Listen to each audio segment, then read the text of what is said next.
Hello little star. आज आम discussion करवा आदर्शर कटअप उपर।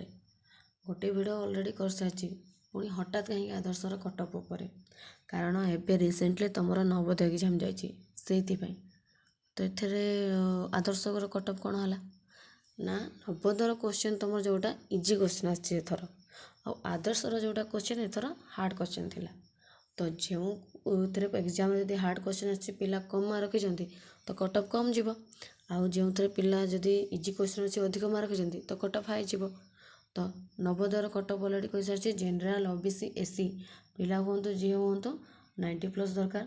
जदि एसटी पिला अच्छा ताहले 70 ରୁ 80 दरकार। बुझीपार से अच्छे तुम सेफ स्कोर अच्छ तौक जब कट जाऊँगी तुम जब सिलेक्शन हो बहुत भल कथा ए किसी खराब ना किंतु सेफ स्कोर तो यहीटा एति तुम जब रखुच ताले तुम सेफ स्कोर अच्छ तुम सिलेक्शन हो बुझीपार। तापर आस आदर्श को कारण जेहेतु आदर्शर सिलेबस बाहर केतोटी क्वेश्चन आसीथिला तार ग्रेस मार्क मिल पारे आउ तापरे जेहेतु नवोदय इजी क्वेश्चन थिला जो माने जो पिला गुड़ाक नवोदय पाइबे से पिला गुड़ाक नवोदय को चली जाए तो तांको सीट गुड़ाक खाली रहिबो। बुझीपार आउ आदर्श जेहेतु हार्ड थिला तो प्रथम सिलेक्शन जदि तुम हो जाउची भल कथा।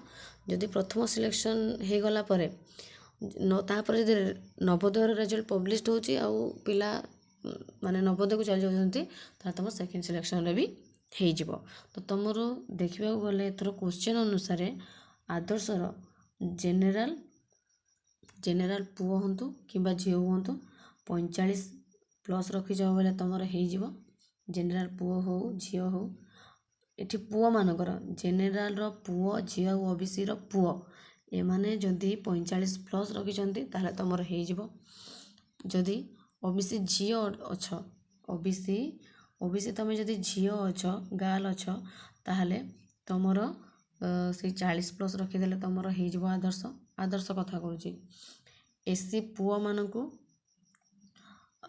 31 32 35 धर 35 अच्छे माने भी तुम हो झील मानक 30+ दरकार।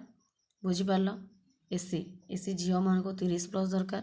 सेमती एसटी मानक जदि जीवा एसटी जदि बॉयज अच्छ एसटी बॉयज अच्छ जदि तुम 30+ जदि अच्छे तुम हो बॉयज मानक पई आउ गर्ल्स मानक पई कौन ना से 28 29 एमती 27 28 29 एमती रखी हो। जदि 30 अच्छे ताले तुम सेफ स्कोर अच्छ झील कथा कहूँ जदि तुम 30 पाइच ताले सेफ स्कोर अच्छ तेरे डरबार नहीं पिले।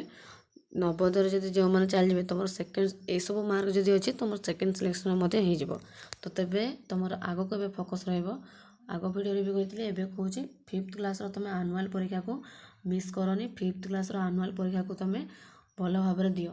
बुझीपार ना से पाइबी न पाइबी ये तुम एग्जाम भी खराब हो यार केमती प्रिपरेशन कर क्वेश्चन केमती प्रैक्टिस कर यार सब क्वेश्चन मुझे अपलोड करदेवी।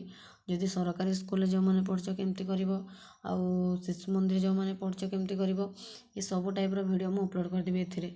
बुझीपार यहीटा जदि तुम ए फास्ट क्लास तुम कर दौच ना तुम वृत्ति सिलेक्शन हम वृत्ति पढ़ापढ़ी कर तुम पठाणी सामंत ये सब प्रकार। तो जदि चैनल नुआ अच्छा ताले वीडियोटा को लाइक कर दियो वीडियो जब भल लगुच लाइक कर दियो शेयर कर दियो आउ चैनल को सब्सक्राइब कर दियो कारण तुम आनुआल एग्जाम पे हमें प्रैक्टिस करवा।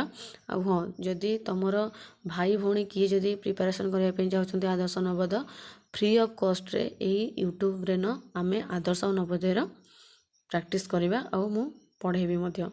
तो चैनल नुआ सब्सक्राइब कर दियो शेयर कर दियो। Thank you so much student.